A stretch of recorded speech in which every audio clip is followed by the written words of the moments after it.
information de la soirée, l'attaque au couteau qui s'est produite tout à l'heure lors de la Gay Pride à Jérusalem. 6 personnes blessées, dont une femme sérieusement touchée alors qu'elle se trouvait dans le cortège. L'agresseur serait un juif ultra-orthodoxe déjà condamné pour avoir poignardé 3 personnes lors de cette même Gay Pride. C'était il y a 10 ans. Il venait à peine de sortir de prison. Tous les détails dans un instant. Le mystère du vol MH370 peut être enfin éclairci. Les débris retrouvés sur une plage de l'île de la Réunion semblent correspondre à ceux d'un Boeing 777. Les expertises sont actuellement en cours. Et puis la Knesset qui adopte une loi pour autoriser les prisonniers à forcer les prisonniers en grève de la faim à s'alimenter. Loi qui vise les prisonniers palestiniens qui utilisent ce procédé pour faire pression sur Israël.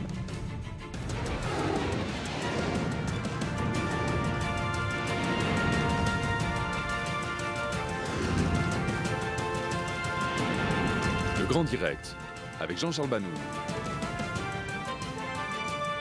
Bonsoir, l'information donc vous a été donnée sur i24 News il y a un peu plus d'une heure maintenant.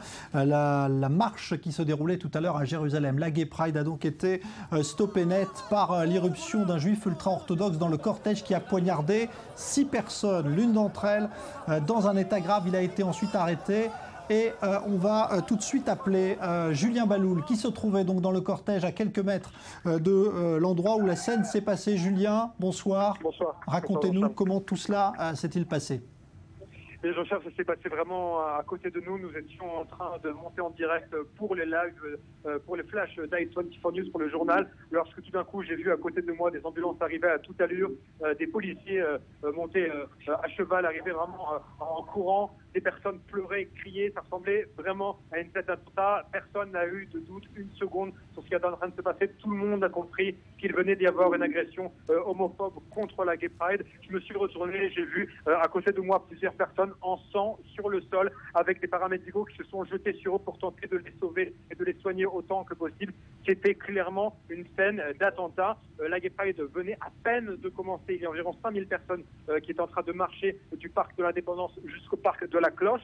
La marche à Jérusalem est toujours un peu plus politique que celle de Tel Aviv, un peu moins festive que celle de Tel Aviv, mais là, la marche de Jérusalem est clairement politique. La marche a pu reprendre environ une demi-heure après, avec des cris, une ambiance de deuil. Nous sommes actuellement dans le parc de la Cloche, où les personnes ont continué d'affluer sans aucune musique, sans aucune festivité, avec des cris de colère contre la police qui a échoué à protéger la communauté homosexuelle. Il y a actuellement devant moi un député communiste de la liste arabe unifiée d'Ofranien qui est en train de parler. Juste avant, Nitzan Horowitz, ancien député du Benissar Kimmeret, qui est monté sur scène et qui a rappelé plusieurs incidents homophobes dans le passé. La marche d'aujourd'hui est vraiment une manifestation et l'ambiance ici dans le parc Jean-Charles est une ambiance de deuil, une ambiance triste. Alors Julien, est-ce que vous avez un bilan précis à donner justement et on sait évidemment un peu plus ce qui s'est passé, notamment pour ce qui est de l'agresseur qui n'est pas inconnu en Israël. Non, vous l'avez dit tout à l'heure en annonçant, c'est l'agresseur est connu, c'est la même personne qui avait agressé en 2005 de jeunes manifestants à la Gay Pride, des photos qui avaient choqué et fait le tour du monde. Et c'est vrai que le fait qu'il n'y ait pas eu d'agression grave dans la manifestation de Jérusalem depuis 10 ans avait donné une impression que le pays, si voulait avancer, que tout allait mieux, que la Gay Pride de Jérusalem était acceptée comme celle de Tel Aviv. Finalement, cette sensation a un peu volé en éclats ce soir, même s'il s'agit de la même personne. L'ironie, c'est que cette marche s'appelle la marche de la Gay Pride et de la tolérance. C'est le nom de cette marche, la marche de la tolérance. Donc c'est un peu ironique de voir ce qui s'est passé forcément quand on connaît le nom de cette marche. Donc voilà un peu l'atmosphère, Jean-Charles. On vous retrouve tout à l'heure, Julien Baloul, évidemment, on va y revenir largement dans une heure, notamment avec un débat consacré justement à cette Gay Pride à Jérusalem. Peut-on organiser finalement une Gay Pride à Jérusalem, dans cette ville où les ultra-religieux, on le voit, eh bien, ont du mal à le tolérer. On va en parler avec vous, Dror Even-Sapir, bonsoir, analyste politique, parce que c'est vrai que eh bien, le fait que ce soit le même agresseur qu'il y a 10 ans, ça pose évidemment beaucoup de questions. Surtout vis-à-vis de la police israélienne. Comment a-t-elle pu laisser passer et laisser faire un tel, en quelque sorte par inadvertance. Mais ce Isha Schlissel qui s'était rendu coupable des mêmes forfaits il y a 10 ans en poignardant 3 personnes au cours de la Gay Pride a été libéré de prison il y a de cela 3 semaines. Il n'était pas venu au bout de sa peine. on peut se poser des questions sur l'efficacité des services de police. Pourquoi n'ont-ils pas décelé chez ce même juif ultra-orthodoxe des velléités de recommettre ce genre de crime. Par conséquent, là, oui, la police sera la cible de bien des critiques au cours des semaines à venir en Israël. On peut parler d'un événement traumatique, bien évidemment pour la communauté homosexuelle, mais au-delà pour tout le pays. Un événement traumatique qui arrive alors que tous les signes montrent que la tolérance dont Julien Ballou nous a parlé tout à l'heure vis-à-vis justement de la communauté homosexuelle, eh bien, n'a jamais été aussi forte en Israël, même au niveau politique.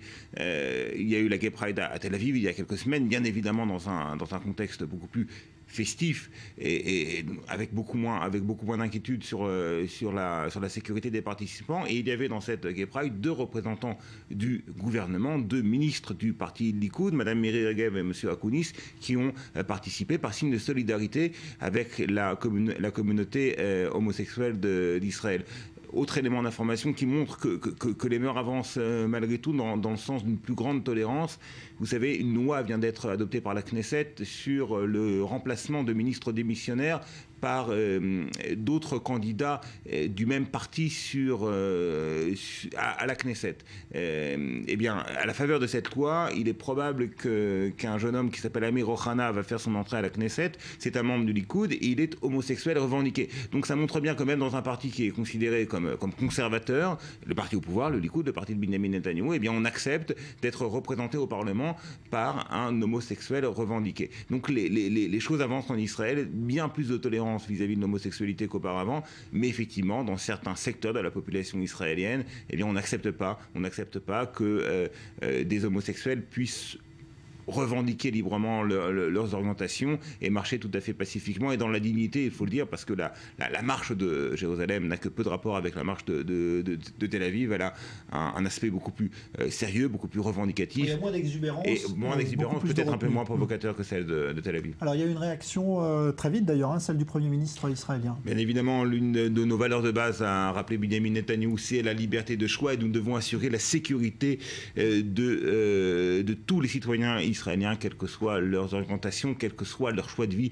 C'est ce qu'a rappelé Benjamin Netanyahu, condamnation évidemment unanime de la classe politique. Merci Dror Even-Sapir. On vous retrouvera tout à l'heure pour parler justement de ce qu'a dit Netanyahou aujourd'hui sur le dossier du nucléaire. On va revenir à l'autre grand titre de cette journée. Le mystère du vol MH370 est peut-être en passe d'être résolu. Plus d'1 an après sa disparition dans l'océan Indien. En tout cas, l'espoir est réel ce soir, après que les débris retrouvés sur une plage de l'île de la Réunion aient été transférés à Toulouse pour être expertisés. Il y a, semble-t-il, de bonnes chances que ce débris puisse provenir d'un Boeing 777, comme donc cet avion disparu. Léa Berdugo. L'un des plus grands mystères de l'aviation civile peut être éclairci par la découverte d'un débris à La Réunion. Long de 2 mètres, il pourrait s'agir d'un flaperon de Boeing 777, un petit volet disposé en bordure des ailes d'avion que les pilotes actionnent au décollage ou à l'atterrissage. Pour le Premier ministre malaisien qui s'est exprimé sur Facebook par un communiqué, ce débris vient très probablement d'un Boeing 777, alors que les spéculations montent sur le fait qu'il pourrait s'agir du vol MH370 de la Malaysia Airlines.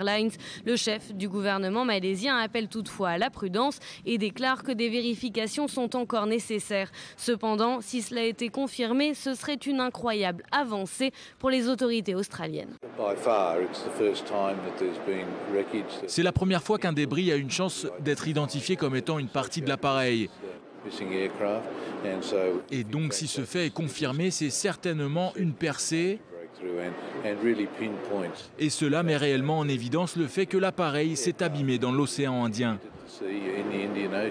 Les familles des victimes ont-elles, pour certaines, un ressenti différent ?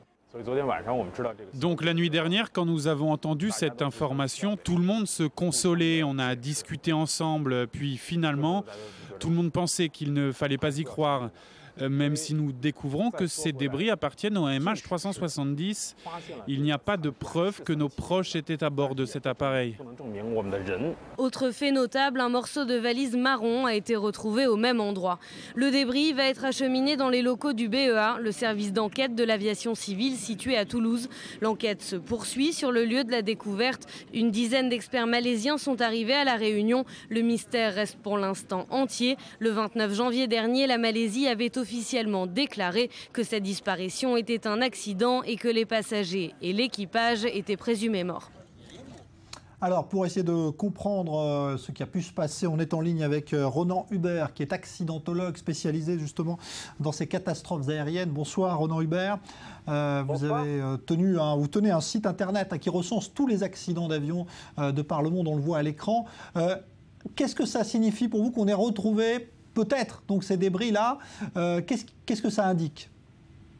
Bon, alors première chose, c'est que c'est clair qu'il faut être déjà prudent, hein, mais bon, c'est vrai que la pièce qui est là ressemble vraisemblablement à quelque chose qui pourrait appartenir à cet avion. Si tel est le cas et que les investigations confirment par un numéro de série ou par des détails ou des éléments qui peuvent nous amener à rapprocher cette pièce de cet avion, oui, c'est une grande percée, c'est un grand avancement dans les investigations, parce que ça permet déjà de confirmer, première chose, que l'avion est bien tombé en mer, ça c'est un premier élément, et ensuite, ça permettra aux enquêteurs de se diriger dans une direction plutôt qu'une autre, et d'abandonner certaines hypothèses, certaines spéculations qu'il y a eu jusqu'à maintenant. Mais ça ne veut pas dire évidemment que l'avion serait tombé dans l'endroit où a été retrouvé ce débris. Ça a pu dériver d'aussi loin? Alors ça, bien sûr, ça ne prouve rien pour l'instant. Vous savez que les profondeurs sont très grandes aux endroits supposés où l'avion était tombé. Maintenant, les courants sont tels qu'on peut retrouver des morceaux encore dans quelques mois dans certaines autres parties de l'océan Indien, voire plus loin même. Tout est possible. Hein. Vous savez, par le passé, on a eu des cas où on a retrouvé des débris bien plus tard sur des endroits qu'on n'aurait jamais imaginés. Donc ça, c'est la loi des océans, c'est la loi des différents courants. Mais je pense que vraiment, si c'est ça et que ça s'apparente à cet avion, c'est un avancement dans les investigations, puis surtout aussi pour les familles. Mais est-ce qu'à votre avis, si on retrouve d'autres morceaux un jour, est-ce qu'on pourra, à votre avis, un jour précisément savoir ce qui s'est passé, ou est-ce que trop de temps a déjà passé là?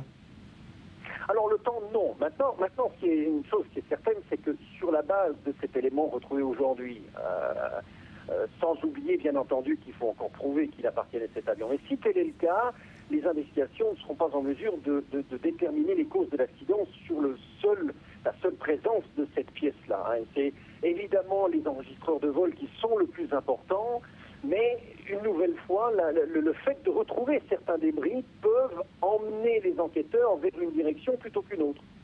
Merci en tout cas pour cet éclairage, Ronan Hubert. Je rappelle que vous êtes accidentologue et que vous avez mis en ligne un site internet qui recense tous les accidents d'avions de par le monde. Alors, ce feuilleton des recherches du vol MH370, vous vous en souvenez, avait tenu en haleine le monde entier pendant des mois sans qu'aucune conclusion ne puisse pour l'instant être apportée. Les spéculations les plus diverses se sont même succédées au cours des mois, comme nous le rappelle maintenant Julia Canancia. C'est l'une des plus grandes énigmes de l'histoire de l'aviation civile. Le 8 mars 2014, un Boeing 777 de la Malaysia Airlines décolle de Kuala Lumpur à minuit 41 avec 239 passagers à bord. L'appareil disparaît des écrans radars après 40 minutes de vol. Dans un point presse convoqué à la hâte, le Premier ministre malaisien annonce que l'avion s'est abîmé dans le sud de l'océan Indien. C'est un endroit très isolé, loin de tout terrain d'atterrissage. C'est donc avec beaucoup de tristesse et de regret que je dois vous informer que d'après ces dernières informations, le vol MH370 s'est abîmé en mer, dans le sud de l'océan Indien. Une heure après le décollage, le vol MH370 change brusquement de cap et cesse tout contact avec les contrôleurs aériens. Au moins 7 pays participent à l'enquête, puis 26. Mais aucun ne parvient à rassembler de preuves sur le trajet du Boeing après sa première heure de vol. La zone ultra-militarisée de recherche est scrutée par des dizaines de satellites. Aucune de ces techniques super puissantes n'est apparemment capable de résoudre le mystère. Aucune photo officielle n'existe. L'appareil, long de 64 mètres, semble s'être évaporé. À l'aide d'Internet, la planète entière se mobilise afin d'aider à déployer les recherches dans l'océan Indien. Comme vous le savez probablement, dans une quinzaine de jours, Une nouvelle phase de recherche commencera en utilisant la meilleure technologie disponible et cette recherche continuera jusqu'à ce que tout ce qui est humainement possible sera fait pour fouiller la probable zone d'impact. Le 29 janvier, la Malaisie déclare officiellement que cette disparition est un accident et que les passagers et membres d'équipage de l'appareil sont présumés morts, provoquant la colère des familles. Aujourd'hui, elles ne savent toujours pas si elles doivent continuer le combat ou entamer leur deuil. Nous avons besoin de réponses, nous avons besoin de faire le deuil.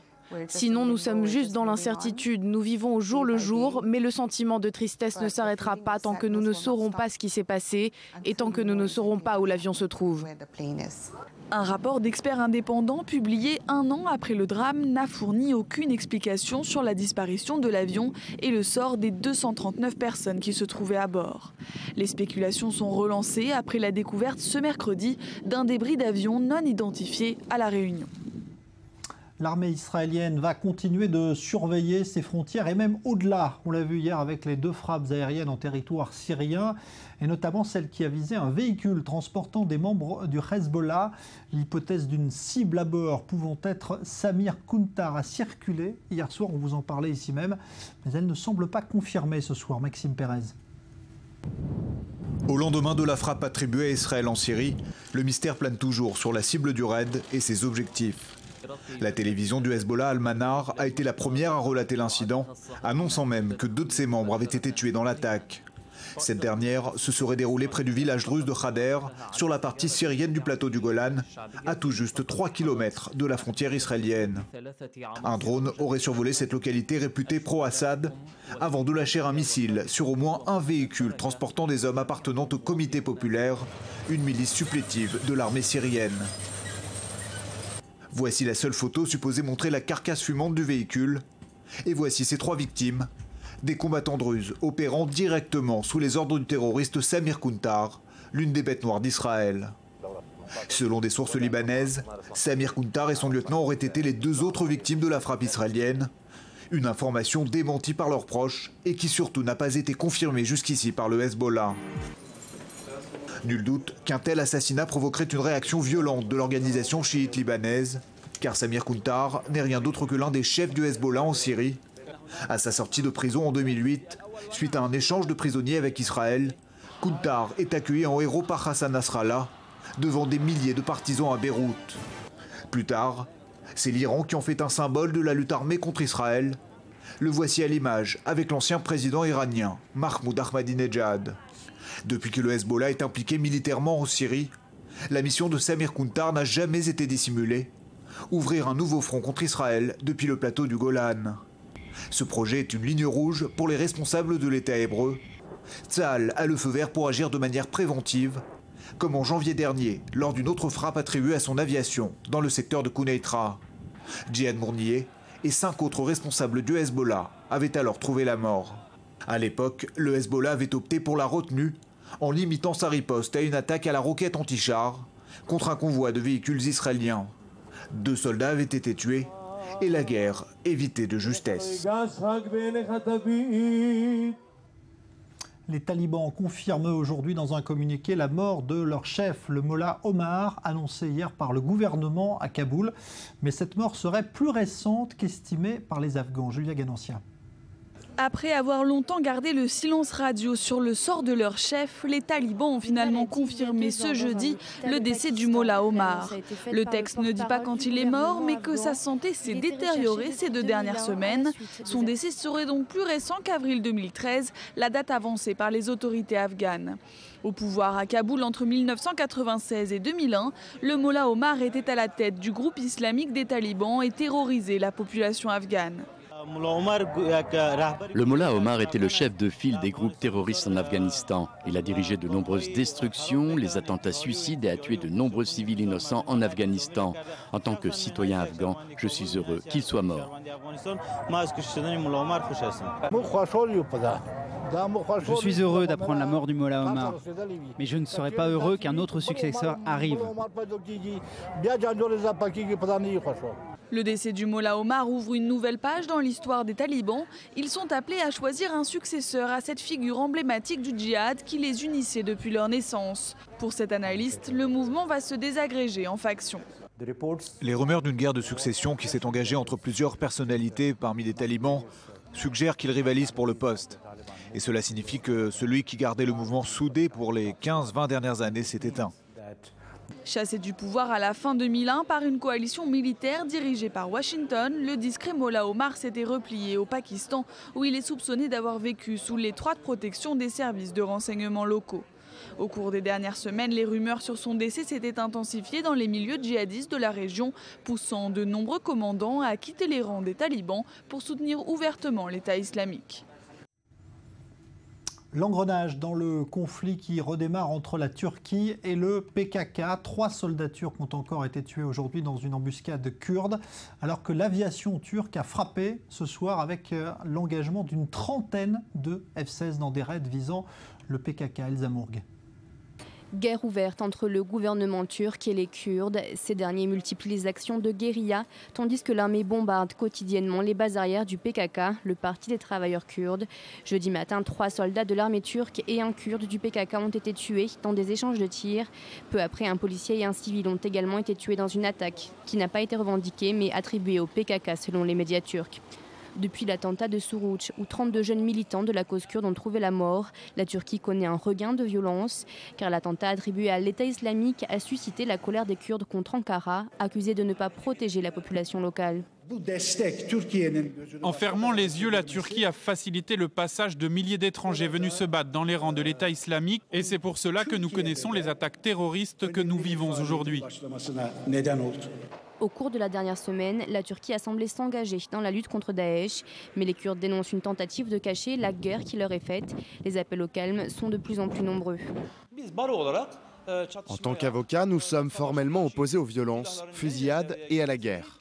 Cela n'apportera rien de bon ni aux Turcs ni aux Kurdes. On demande que l'offensive cesse au plus vite. Le PKK et le gouvernement turc avaient signé une trêve en mars 2013. Mais en luttant contre les djihadistes de l'État islamique, les Kurdes de Syrie et de Turquie ont conquis près de la moitié des 900 km de frontières qui séparent la Syrie de la Turquie. Ankara voit dans ces avancées la possibilité accrue de revendication d'autonomie de la part de la population kurde.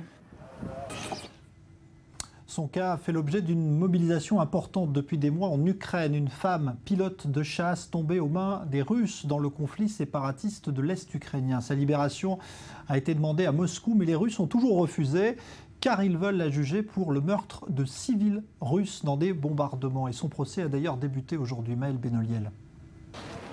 Un procès joué d'avance. C'est en tout cas l'inquiétude des avocats de Nadia Savchenko, pilote militaire ukrainienne, accusée par la Russie d'être co-exécutrice d'un meurtre prémédité pour avoir aidé à corriger les tirs des forces ukrainiennes. Des tirs d'obus de mortier qui ont tué 2 journalistes russes. Et c'est au tribunal de Donetsk, non loin de la frontière russo-ukrainienne, que Nadia Savchenko devra répondre de ce chef d'accusation. Un tribunal illégitime selon ses avocats. Nous pensons que la Cour de Donetsk ne peut juger ce cas car il n'y a pas la moindre condition remplie pour garantir un processus légal complet et intelligible. La loi dit que si tous les participants du processus légal ne vivent pas dans la région, dans ce cas, il peut être déplacé en fonction d'une opportunité logique, raisonnable financièrement et efficace. Pilote d'hélicoptère de 34 ans, Nadia Savchenko est une des premières femmes en Ukraine à avoir reçu un entraînement militaire pour devenir pilote. Elle risque aujourd'hui jusqu'à 25 ans de prison. Bien qu'elle rejette toutes les accusations portées contre elle, il ne fait pas de doute pour ses avocats qu'elle sera jugée coupable, malgré des preuves irréfutables de son innocence. Nous attendons que le tribunal de la ville de Donetsk prenne une décision juste. Une inquiétude partagée par de nombreux dirigeants occidentaux qui ont demandé à plusieurs reprises au président russe Vladimir Poutine de libérer la jeune femme qui a observé une grève de la faim de 84 jours pour protester contre son emprisonnement. En attendant un éventuel verdict, le conflit se poursuit dans l'est de l'Ukraine. Au moins 4 civils ont été tués dans les dernières 24 heures. Un conflit qui a déjà fait plus de 6800 morts en 15 mois. Benjamin Netanyahou se rendra en Grande-Bretagne dans quelques semaines à l'invitation du Premier ministre David Cameron, et ce au moment où Israël estime justement que l'opposition à l'accord sur le nucléaire iranien conclu à Vienne est en train de grandir. Dror Even-Sapir, bonsoir. Bonsoir. Alors, cette opposition grandirait aux États-Unis, mais pas seulement, selon Netanyahou. Oui, en fait, Benjamin Netanyahou est allé à la rencontre des correspondants diplomatiques de la presse israélienne, et d'après les comptes rendus dont nous disposons, c'est un Benjamin Netanyahou particulièrement combatif et convaincu du rôle historique qui est le sien, celui de tout faire pour que cet accord finalement ne soit pas ratifié par le Congrès américain. Et cette combativité de Benjamin Netanyahou, elle est renforcée par ce que vous venez d'évoquer, Jean-Charles, à savoir, selon le Premier ministre israélien, un mouvement d'opinion aux États-Unis qui va dans son sens, qui va contre l'accord qui a été conclu à Vienne. Benjamin Netanyahou a dit aux journalistes que plus on s'intéressait à cet accord, plus on connaissait, plus on y était opposé, et que de plus en plus dans l'opinion et dans les médias américains, l'opposition à l'accord faisait son chemin, y compris, et ça c'est crucial pour le Premier ministre israélien, dans les milieux, dans les milieux les plus libéraux aux États-Unis, dans les organes de presse les plus éloignés du Parti républicain, en gros pour aller vite, dans la gauche libérale américaine qui était plutôt traditionnellement en faveur de l'accord, qui est proche de Barack Obama, etc. Et bien même dans ces milieux-là, Benjamin Netanyahou perçoit des failles dans le soutien à l'accord, et il semblerait, d'après le Premier ministre israélien, encore une fois, que les arguments qui sont les siens contre l'accord commencent peu à peu à convaincre. Alors il y a aussi une autre orientation qui est donnée par cet accord, c'est la vision d'Israël dans la région, et les Israéliens n'hésitent plus à appeler maintenant leurs alliés des pays arabes modérés.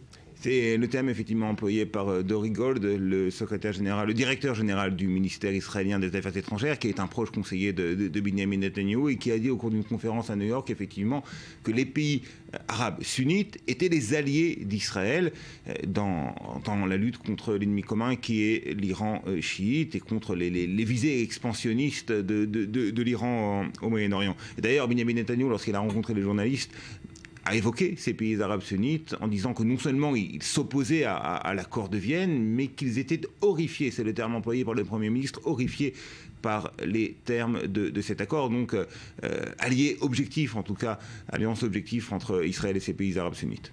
Merci beaucoup Dror Even-Sapir. On va se retrouver dans un instant, juste après la pause. On parlera de cette loi controversée qui a été adoptée à la Knesset, qui permettra de forcer les prisonniers grévistes de la faim dans les prisons israéliennes à se nourrir. Et puis bien sûr, retour sur ce qui s'est passé à la Gay Pride de Jérusalem tout à l'heure. Un juif ultra-orthodoxe qui a poignardé 6 personnes, dont une dans un état grave. On en rappellera Julien Baloul. A tout de suite.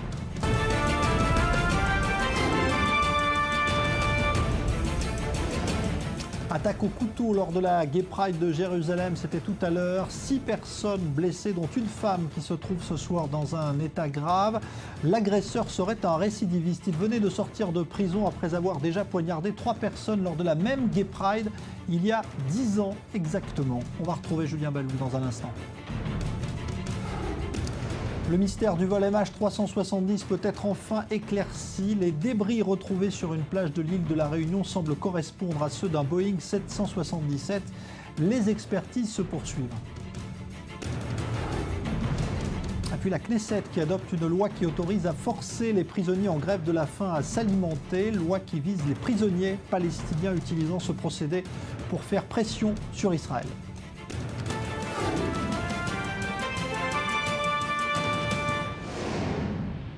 Tout de suite, donc, on retourne à Jérusalem, retrouver Julien Baloul qui a suivi donc ces événements tragiques dans la Gay Pride. Julien, vous nous rappelez ce qui s'est passé tout à l'heure dans le cortège de cette Gay Pride. Oui, absolument. La Gay Pride venait à peine de démarrer. Le cortège commençait à peine à marcher entre le parc de l'Indépendance et le parc de la Cloche à Jérusalem. Il y avait environ 5000 personnes. Lorsque nous avons vu juste à côté de nous des ambulances foncer, plusieurs policiers arrivaient à toute allure sur des chevaux, nous avons tout de suite compris, tout le monde a compris tout de suite ce qui venait de se passer.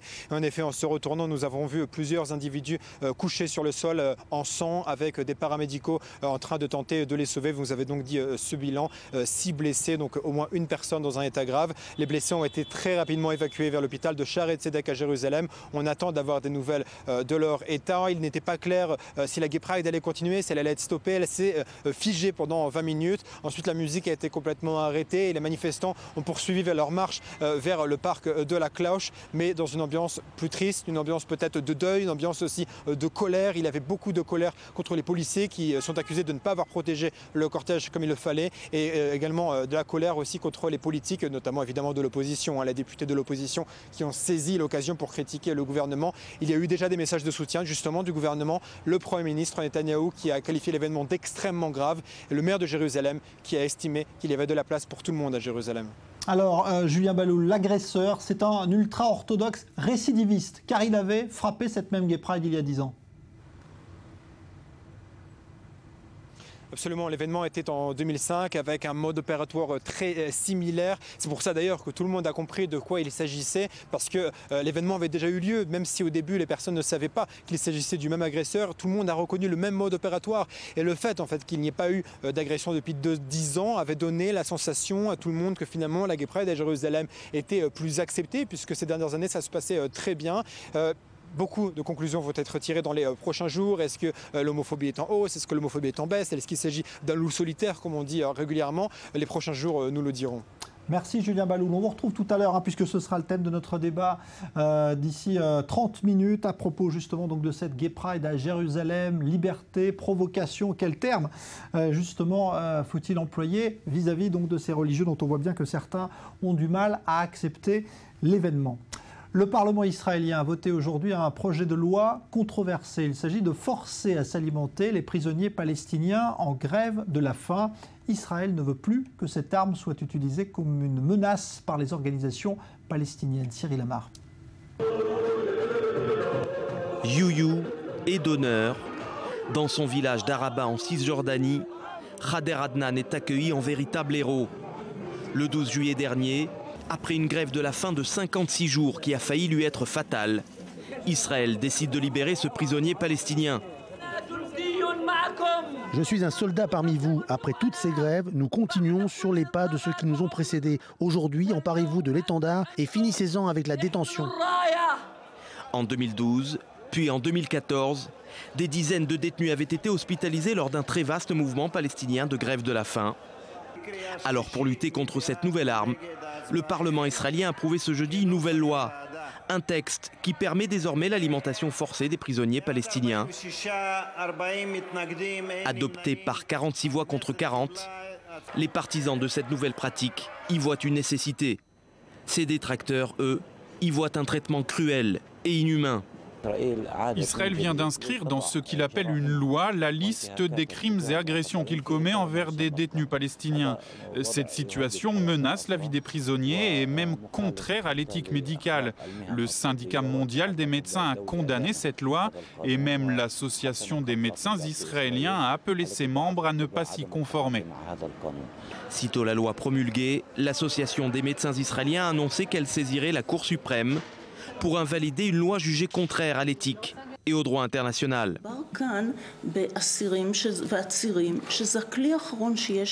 Pour ces détenus, la grève de la faim est l'ultime recours pour exprimer leur contestation.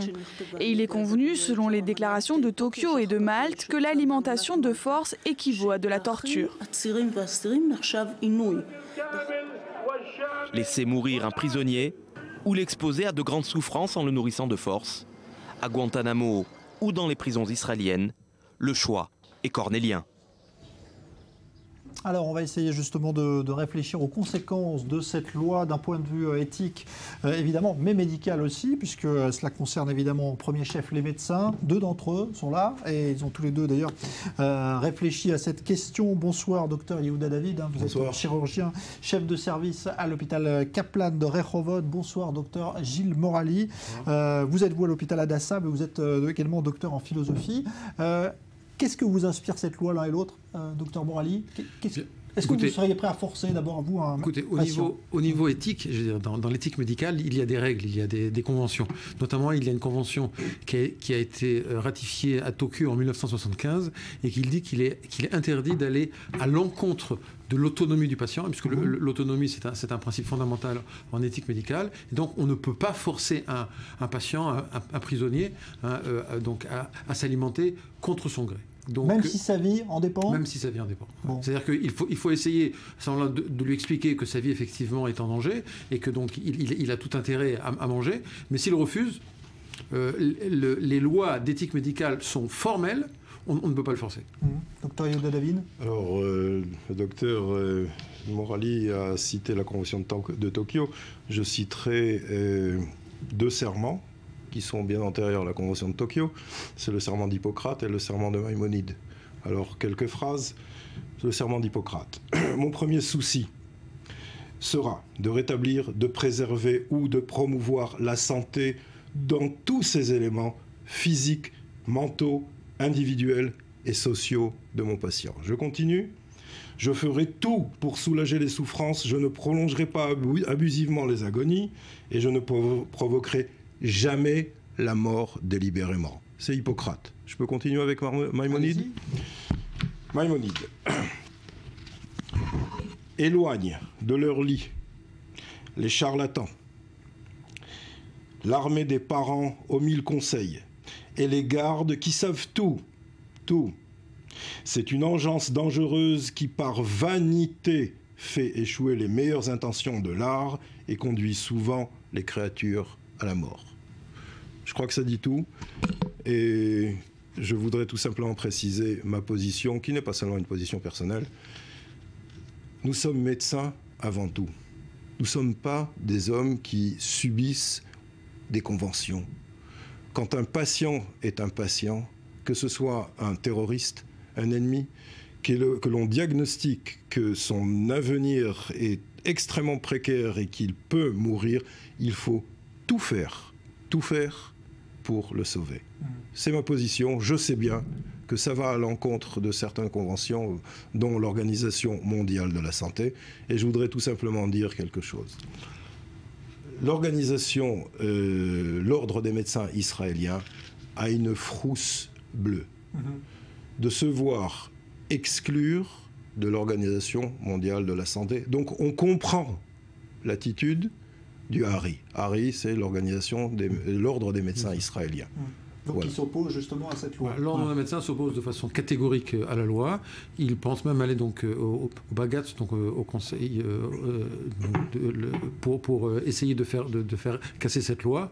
Parce qu'effectivement, je veux dire, il y a certainement des raisons politiques, comme le dit Yehuda, mais il y a avant tout donc des conventions éthiques qui interdisent donc de violer l'autonomie du patient. Mais si on se prend évidemment à l'exemple, et si on se retrouve face soi-même, et ça peut vous arriver donc peut-être à vous aussi, à un tel cas, est-ce que vous laisseriez ce prisonnier agoniser? Bien sûr que non. Je veux dire, je ferai tout, j'essaierai de le convaincre de s'alimenter. Mais il y a un moment où le discernement n'est plus possible. Si le discernement n'est plus possible, à ce moment-là, il faut demander à la famille ou il faut demander aux proches. Donc s'ils acceptent donc de le nourrir. Sinon, non. Alors, la loi, parce que nous parlons de cette loi qui a été votée hier soir. Alors, la loi prévoit que si jamais l'expertise médicale du spécialiste reconnaît que la vie du patient est en danger, un patient qui fait une grève de la faim pendant 24 jours, il a des enzymes qui montent dans le sang et qui sont susceptibles de boucher ses reins, son cerveau, etc. Enfin bon, on ne va pas rentrer dans les détails médicaux. Eh bien, le médecin ne va pas délibérément enfoncer une sonde gastrique dans le nez ou dans la bouche du patient. Non! La loi dit que le médecin va convoquer le tribunal, au niveau du président du tribunal. Le tribunal va donner un avocat au patient, et c'est son droit le plus total. Et le tribunal, en fonction de l'avis du médecin et de l'avis de l'avocat et du patient, va statuer. C'est ce que la loi dit, et pas autre chose.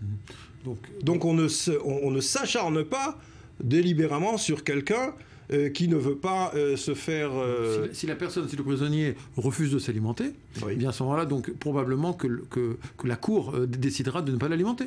Très probablement. Je ne sais pas du tout. Très probablement. Je ne sais pas. Puisque la Cour ira aussi dans le sens de la préservation de l'autonomie du patient. Et si le médecin dit que sa vie est en jeu, oui, mais comment la Cour va délibérer ? Sa vie est en danger. Mais il existe donc ce principe d'autonomie. Et si donc le patient décide de mourir, eh bien, est-ce qu'on a le droit d'aller à l'encontre de cette décision ou pas ? C'est un problème éthique qui n'est pas simple du tout. Bon, c'est un problème éthique en général. Mais la situation en Israël est un petit peu différente de la situation aux États-Unis sur tel type de Il y a eu des cas comme ça à Guantanamo. Par exemple. Mais en fait, en Israël, c'est encore différent du Guantanamo. Puisque de quoi nous parlons ? De qui nous parlons ? De quel type de grévistes de la faim ? Nous parlons de prisonniers qui sont des terroristes, qui seraient prêts aussi à se suicider et exploser dans un autobus, n'est-ce pas ? Or, nous savons que derrière leur décision de grève de la faim, il y a des organisations terroristes qui les poussent, non pas seulement à ne pas manger, mais à refuser tout examen médical, ne serait-ce qu'une prise de sang. Donc, s'il meurt, et il est prêt à mourir, croyez-moi, ils sont prêts à mourir, cela va créer des émeutes. Et dans ces émeutes, il y aura des blessés, des morts des deux côtés. Et c'est pour cela que le parti... Mais ce sont des conditions extra-médicales. Je veux dire, nous, en tant que médecins, nous n'avons pas à considérer les implications politiques de la mort de tel ou tel terroriste. Totalement, en tant que médecin, si j'étais dans cette situation... Je prévoirais, si je sauve ce patient, il n'y aura pas d'émeute, et cela va préserver des vies humaines des deux côtés, eh bien, je le ferai. Parce qu'on l'a déjà vu, ça n'est pas théorique. Vous vous souvenez, il y a quelques mois,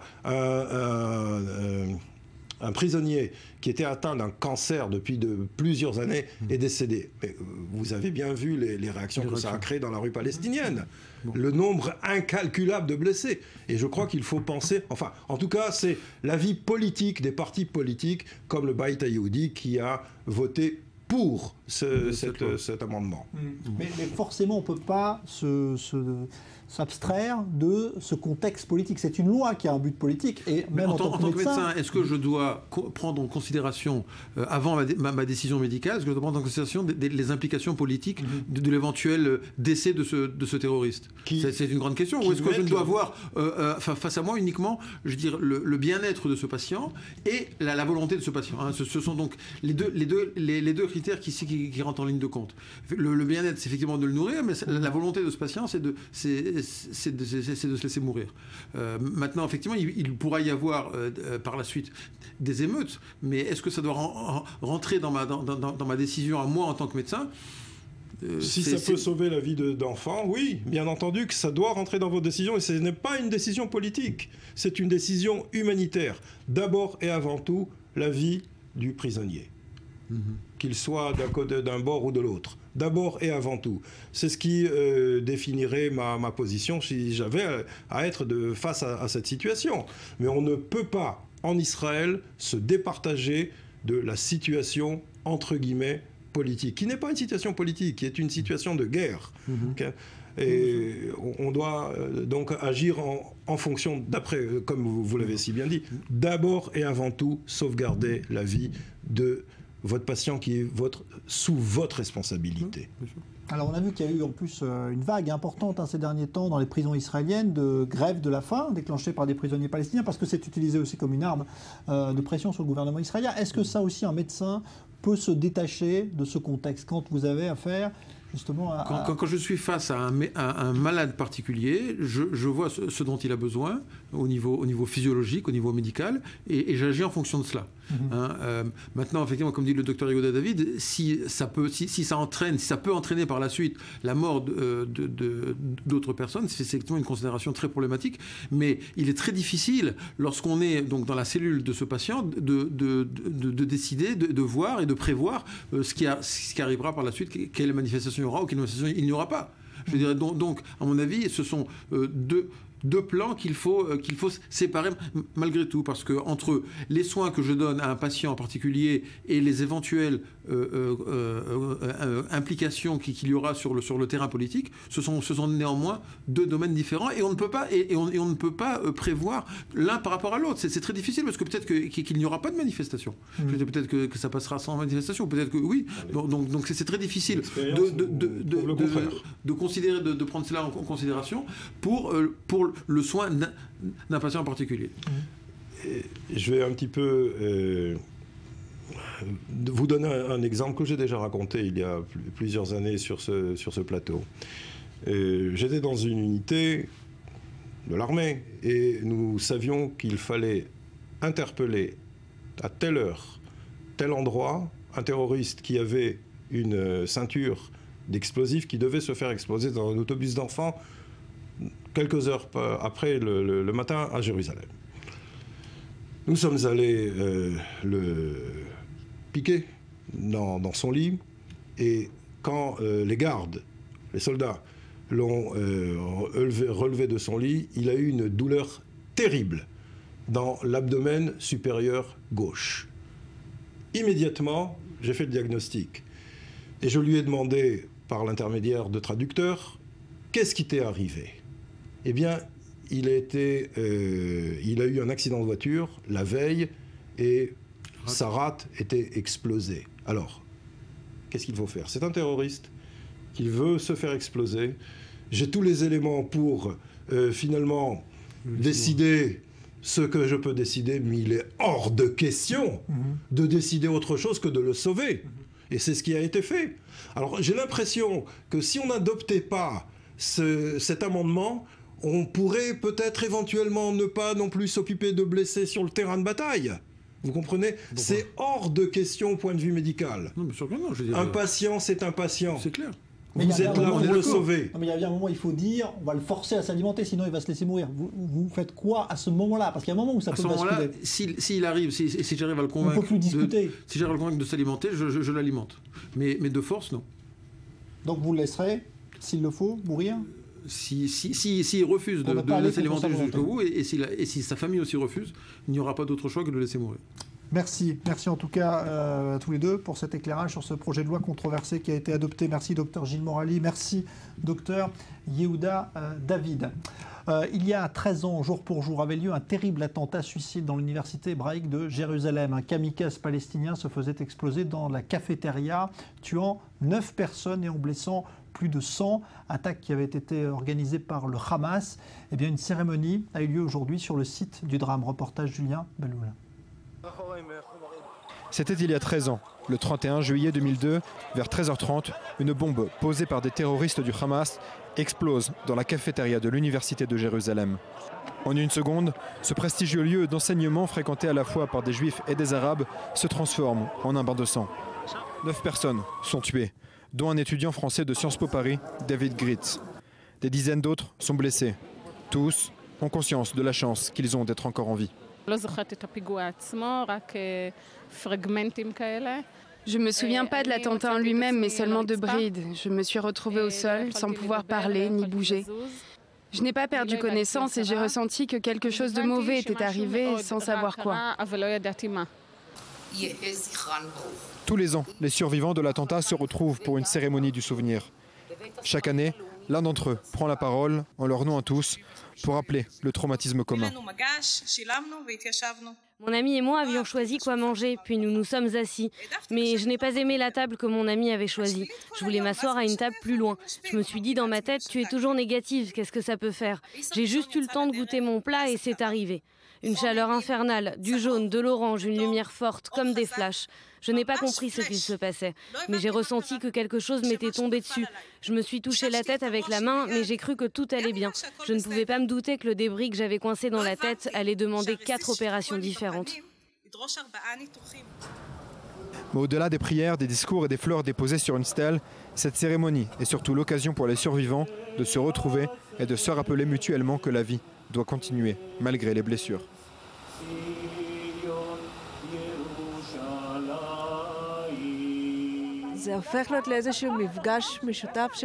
Cette cérémonie annuelle se transforme en rencontre entre personnes qui ont partagé une même expérience, que ce soit les blessés ou les familles des victimes. C'est vrai que des années se sont écoulées depuis et que chacun vit sa vie, mais ce que nous avons vécu est tellement fort que nous avons besoin de le partager et cet événement nous le permet. S'il fallait résumer la situation 13 ans après, ce serait avec cette sculpture. L'arbre est penché pour montrer les blessures qui restent à vie, mais l'arbre continue de grandir et de fleurir pour symboliser la vie qui a repris, également ici, à l'université hébraïque de Jérusalem. Et autres rescapés d'attentats, mais cette fois venus du monde entier, qui se retrouvent pour échanger. Ça se passe en région parisienne. C'est un reportage de Mathias Idbar. Il y a des amitiés que rien ne peut briser. Pour ces jeunes victimes de terrorisme, l'adversité a au contraire renforcé ce lien qui les lie. Le séminaire organisé en leur faveur dans la région parisienne par l'Association française des victimes du terrorisme a permis à ces adolescents de se retrouver, 1 an après s'être quittés. Séphora est israélienne. Elle a été blessée par des tirs d'obus tirés depuis la bande de Gaza en 2003. Viviana est colombienne, son père a été exécuté par les FARC. 2 histoires différentes et pourtant, rien ne laissait présager une telle communion. C'était une simple coïncidence. J'avais très peur le premier jour où je suis arrivée. Et je me suis présentée. Bonjour, je m'appelle Séphora Abitbol.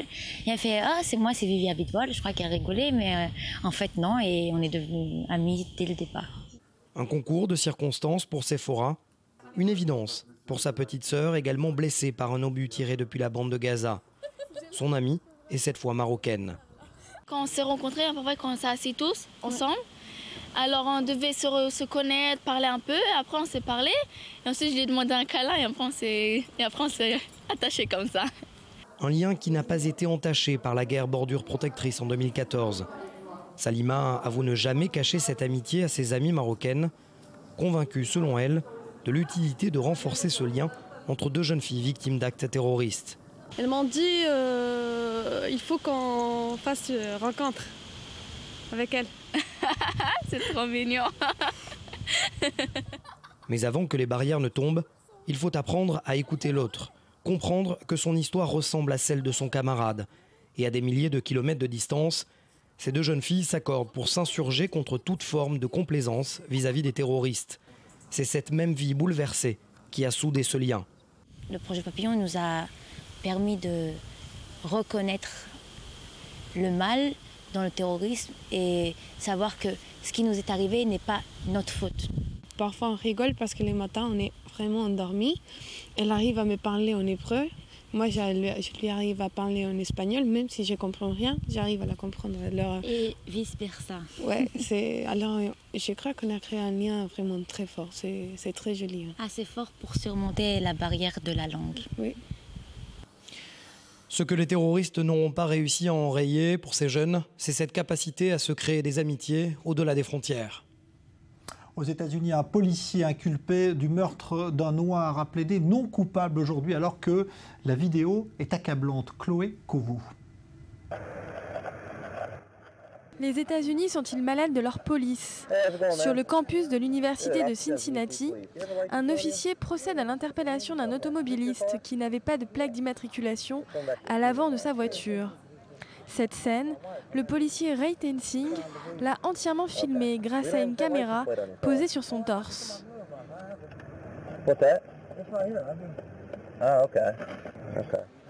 La conversation entre l'étudiant et le policier dure presque 2 minutes.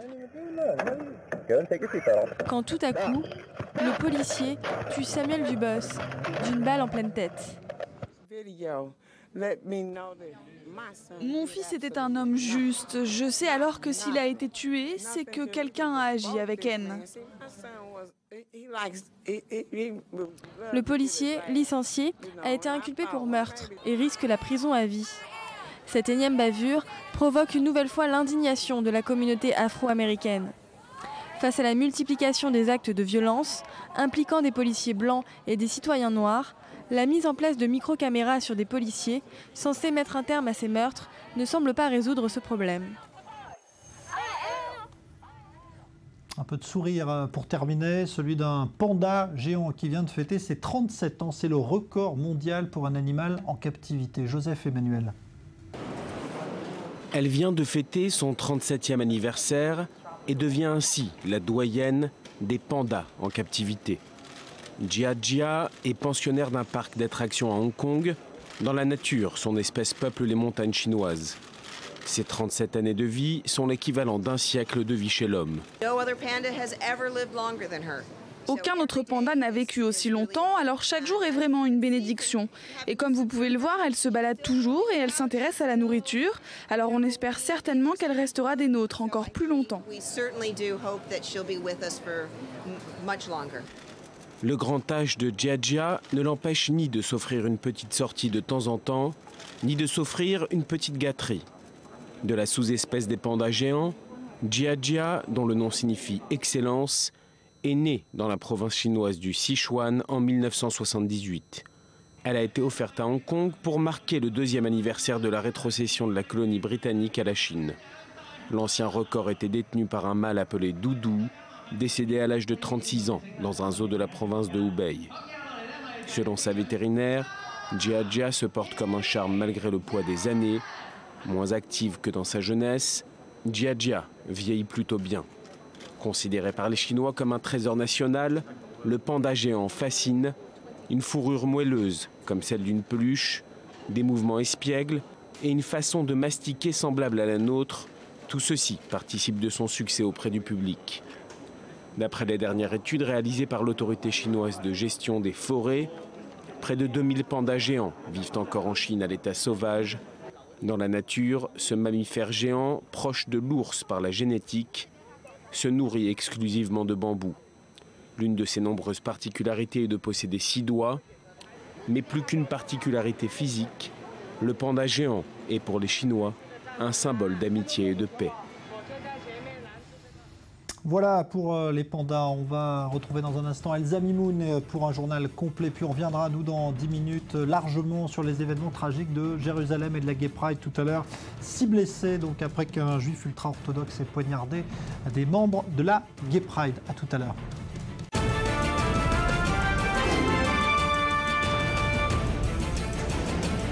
Suite du grand direct donc, et on va revenir sur les événements tragiques qui se sont déroulés tout à l'heure à Jérusalem. Lors de la Gay Pride, ce juif ultra-orthodoxe qui a poignardé 6 personnes à l'intérieur du cortège, une qui se trouve dans un état sérieux, une femme d'une trentaine d'années, et puis donc ce récidiviste également dont on vous a parlé. On va évoquer dans un instant évidemment les conséquences et puis surtout la manière dont cette Gay Pride est perçue à Jérusalem. Peut-on organiser une Gay Pride à Jérusalem ou bien est-ce considéré immédiatement comme une provocation vis-à-vis des religieux? On va évoquer tout cela. Je salue d'abord mes invités. Bonsoir Joël Lévy, vous êtes psychologue à Tel Aviv, merci d'être là. Et puis le rabbin Raphaël Sadin, bonsoir à vous.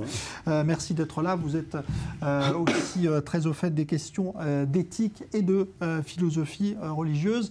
On va retrouver tout de suite à Jérusalem Julien Baloul qui suit cette Gay Pride et qui était donc au cœur de ces événements.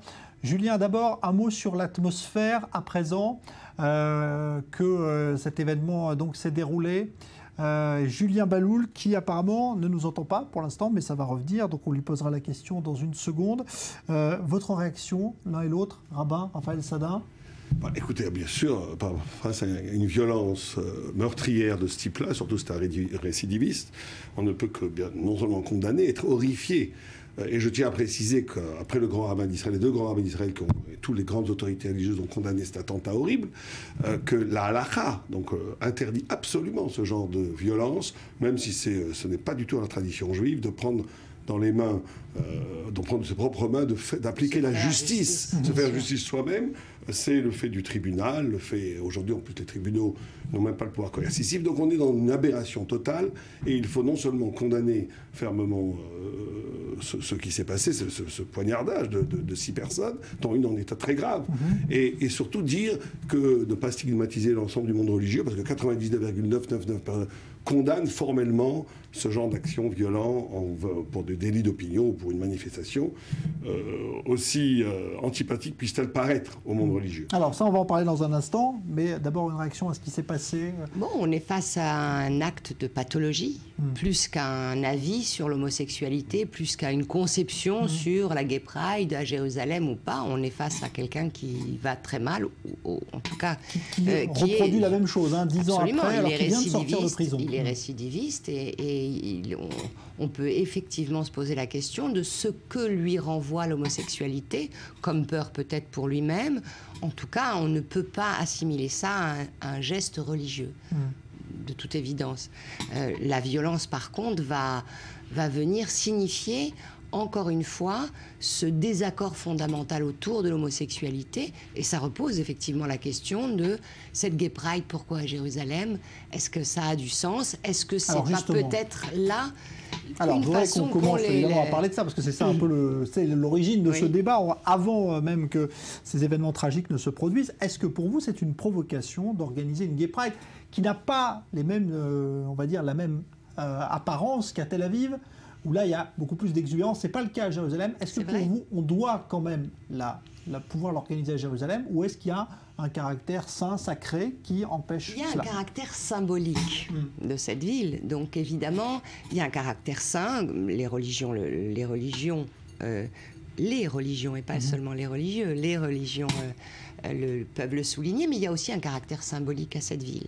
Donc à partir de là, on pourrait penser qu'il ne faut pas tout autoriser, mais d'un autre côté, la liberté aussi des individus, l'identité, parce qu'il est question d'identité, vient peut-être là nous amener à réfléchir sur l'autorisation qu'ont les personnes qui se revendiquent de cette identité à dire quelque chose de cette identité. Est-ce qu'ils se sentent reconnus par le monde religieux? Est-ce que c'est pas, effectivement, c'est une provocation? Est-ce que c'est pas volontaire d'aller chercher dans une ville comme celle-ci la reconnaissance de leur existence? Je pense que ça vient aussi signifier un profond malaise aussi. Est-ce que c'est facile aujourd'hui d'être et juif et homosexuel? J'en suis pas si sûre. Et il y a une vraie difficulté à en parler. Il y a une vraie difficulté à l'énoncer. Mais si la question est sur la provocation, évidemment que c'est une provocation. Alors, provocation acceptable ou pas? Parce que c'est ça la question finalement. Est-ce qu'on peut accepter cela à Jérusalem, Rabat, Raphaël Saadin? Surtout qu'il y a une vraie différence quand même entre celle de Tel Aviv et celle de Jérusalem, qui est plus une manifestation. Oui, moi je pense qu'il faut aller au fond des choses. Je pense que l'homosexualité aujourd'hui est la pierre angulaire d'une identité pas simplement liée à l'homosexualité, mais à la modernité, disons les choses telles qu'elles sont. La modernité qui veut poser, justement, vous avez dit le mot liberté qui est le mot clé, et vous avez dit le mot symbolique.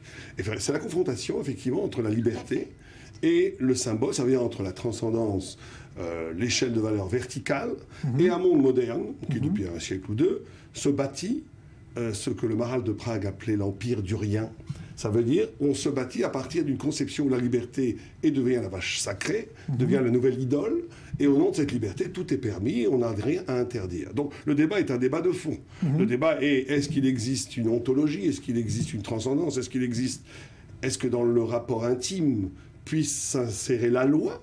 Ou bien non, le désir est maître et on peut faire ce qu'on veut et on peut le revendiquer. Mais moi, ce qui me gêne le plus dans la Gay Pride, c'est pas chacun, je ne juge pas, et on n'a pas le droit, d'après la Torah, de juger individuellement qui que ce soit. Je connaissais un très grand rave qui me disait, un homosexuel, ou même quelqu'un qui ne fait pas Shabbat, a peut-être une mitzvah, j'étais très jeune à l'époque, il m'a dit, il a peut-être un commandement positif qu'il fait, qui vaut tout tes Shabbat et toute ta religiosité. Donc au niveau de l'absolu, au niveau de la hauteur d'homme, on ne sait pas qui vaut plus que l'autre, et loin de moi la pensée de mépriser ou de juger la personne qui est en conflit avec ses aspirations sexuelles. Eux se sentent méprisés.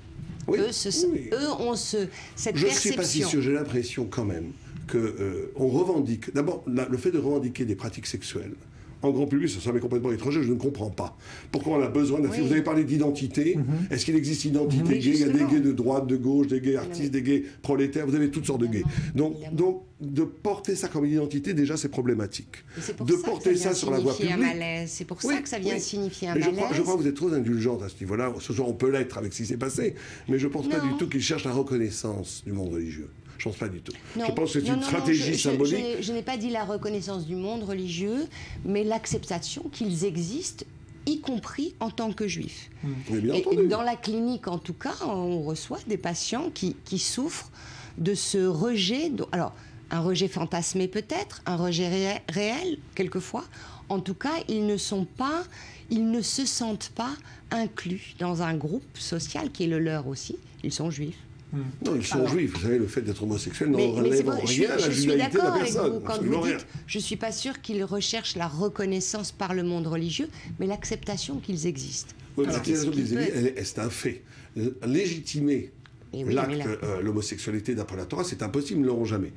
Je voudrais juste finir le point qu'on a entamé. Alors allez-y rapidement, on va aller à Jérusalem et on continue. Je voudrais juste dire que je pense que l'homosexualité aujourd'hui est l'idéologie homosexuelle, qui essaie de se manifester par sa Gay Pride, est vraiment le fer de lance d'un processus beaucoup plus général, beaucoup plus large, qui essaie de désacraliser, de détruire toute l'échelle des valeurs. Et vous savez qu'aujourd'hui, le pouvoir n'est plus tellement dogmatique. Le pouvoir passe par le contrôle du désir. Or, quand on affirme et on manifeste sur la voie publique une pratique sexuelle, on veut passer comme message idéologique le néant des valeurs transcendante ou spirituelle et même éthique pour en faire une normalité. Et c'est ça que moi je trouve absolument aberrant pour ma part. Alors je voudrais qu'on retrouve à Jérusalem Julien Baloul qui se trouve justement là où a été ce cortège, donc qui après évidemment ce qui s'est passé tout à l'heure, il n'y a plus véritablement de manifestation, de fête entre guillemets. Julien Baloul, quelle était la revendication finalement de cette Gay Pride à Jérusalem? Est-ce qu'il y avait un message de reconnaissance vis-à-vis des religieux? Alors, c'est pas vis-à-vis des religieux.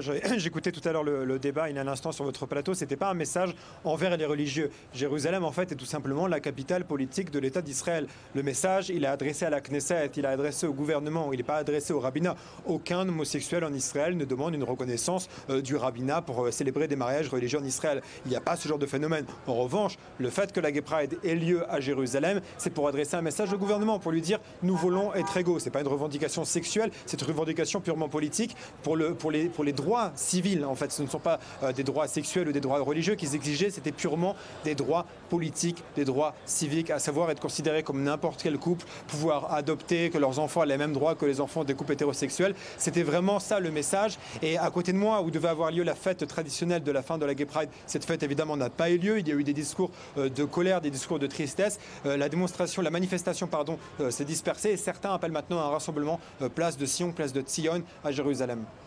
Un dernier mot, Julien. Cette manifestation, on est évidemment clair là-dessus, elle n'a pas du tout le même caractère qu'à Tel Aviv. Celle de Jérusalem est différente.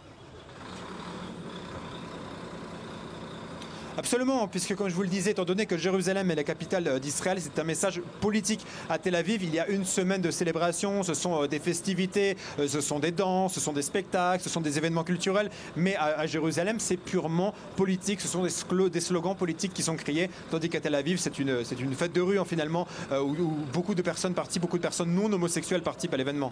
Un dernier mot, Julien, sur l'atmosphère là qui règne ce soir. Vous avez parlé de colère. Est-ce qu'il est possible d'organiser encore une Gay Pride à Jérusalem ? Il est fort à parier que l'événement continuera d'avoir lieu chaque année. Le fait est qu'il n'y a pas eu d'incident grave depuis 10 ans et que la personne qui est à l'origine de ces événements aujourd'hui est la même qu'il y a 10 ans. Donc c'est un message un peu rassurant pour la communauté homosexuelle puisque ça donne le profil, si vous voulez, d'une sorte de loup solitaire, même si évidemment il y a de l'homophobie en Israël, il y a de l'homophobie à Jérusalem. Mais le fait que ce soit la même personne finalement rassure un petit peu la communauté, cette communauté qui reste très traumatisée, très triste. Certains, je vous le disais, vont les manifester ce soir. Il y a également un appel à un rassemblement au sein du mouvement LGBT à Tel Aviv également ce soir. Cet événement qui devait être un événement politique se transforme un peu en un événement triste ce soir. Merci Julien Baloul en direct de Jérusalem. Alors on a entendu ces revendications. Le caractère sacré de Jérusalem, le caractère saint de cette ville fait qu'il y a des choses peut-être qui peuvent provoquer de telles violences, sans les justifier évidemment, mais ça peut, à votre avis, heurter à ce point? Je crois que pour un individu sain, psychiquement coordonné, élaboré, adapté, non, ça va susciter de la colère, du désaccord, mais on ne va pas avoir ce type de manifestation violente à ce point. Là, on a affaire à quelqu'un qui est dans la pathologie. Pour autant, il est vrai que ces revendications qui sont dites là, elles sont là autour de l'identité globale et pas de l'identité sexuelle. Il est temps qu'on accorde à ces personnes le droit d'exister sur le fond. Peut-être pas dans la démonstration d'aller faire n'importe quoi, etc., parce qu'il y a une décence à avoir, mais pour tout être humain, j'ai envie de dire. Là, les revendications sont plus politiques, évidemment, identitaires, pas forcément sexuelles, de fait. Moi, je suis plus choquée par, quelquefois, les démonstrations de la Gay Pride à Tel Aviv. Ouais. Oui, c'est beaucoup plus exubérant. Voilà, où on frise quelque chose qui est du non-sens, voilà. Mais là, pour le coup, il y a quelque chose qui se dit de la revendication. Peut-être que le choix symbolique de Jérusalem n'est pas anodin, justement. Vous vivez ça comment? Comme une défiance vis-à-vis de la religion juive que de voir justement ce mouvement organiser cette Gay Pride à Jérusalem? C'est comme si on allait peut-être faire ça au Vatican, dans une synagogue, Non, je pense qu'effectivement, dans la logique laïque, dans une logique de personnes qui ne croient pas en Dieu, qui ne croient pas à la loi thoraïque, pourquoi pas, effectivement, comme l'a dit votre journaliste, dans la capitale politique d'Israël, faire une Gay Pride pour avoir des revendications. Mais le problème n'est pas là. Le problème, il est dans la contradiction fondamentale que le peuple juif est en train de vivre depuis des décennies, entre une tradition hébraïque qui dit une loi, et vous savez que le Maïmonide définit l'humain comme quelqu'un qui est capable d'intégrer la loi. Or, la loi judaïque un filtre, innerve le désir, le rapport sexuel. Il intègre la notion de sainteté dans le rapport de l'homme et la femme. Et au-delà de ce qui s'est passé ce soir, encore je le répète, qui moi m'a beaucoup choqué, mais Liechtenstein disait on reconnaît la validité d'une théorie, parce que si tout le monde l'appliquait, elle serait bénéfique à l'humanité. Quand il ne faut pas oublier quand même que la sexualité homosexuelle est une sexualité qui pour moi est mortifère, puisqu'elle ne donne aucun avenir à l'humanité, il n'y a pas d'enfants. C'est des pratiques qui sont ce qu'elles sont, mais qui, en sens d'après moi, refusent l'altérité du féminin et du masculin, qui refusent le défi de rencontrer l'autre figure de l'humanité qui est quand même la femme. Et il y a énormément de perversité dans le rapport homosexuel d'un point de vue de la Torah, qu'il doit poser débat. Or aujourd'hui, on est dans une sorte de terrorisme intellectuel où dès qu'on est contre l'homosexuel, on est homophobe. Homophobe voudrait dire qu'il y a une détestation de l'homosexuel, ce qui est faux. Il y a donc une sorte de terrorisme intellectuel, de nivellement de la pensée, où il s'agit absolument de détruire tout sens dans la vie. Le sens est relégué à l'intellect, à la croyance, mais dans la vie de tous les jours, il n'y aurait pas de loi, ni de sens, ni de profondeur spirituelle dans la relation entre un homme et une femme. Moi, je considère que l'homosexualité est une négation d'altérité. Et cette négation d'altérité est très grave. C'est une négation de la croyance. Il y a des homosexuels qui sont croyants. Parce que vous disiez tout à l'heure, pour des gens qui ne croient pas en Dieu, ça peut être, on peut admettre ça pour des gens qui ne croient pas en Dieu que d'aller à Jérusalem. Il y a une cohérence pour un laïc, quelqu'un qui croit en Dieu et qui croit en la parole divine. Mais il peut être homosexuel et croyant. Bien sûr, mais il y en a beaucoup. Même s'il y a une synagogue à Tel Aviv. Il y en a beaucoup, mais c'est contre la halakha, c'est contre la loi. C'est contre la loi divine. Ils ont besoin d'être reconnus, d'être entendus, non pas mais comme des personnes mortifères. Mais il faut interroger ce besoin de reconnaissance. Le besoin de reconnaissance est second par rapport à la légitimité du fait. On arrive au terme. Merci Raphaël Sadin, merci Joël Lévy. On reprendra ce débat, c'est promis. Merci à vous, bonne soirée. Imaginez que des voleurs fassent une manifestation.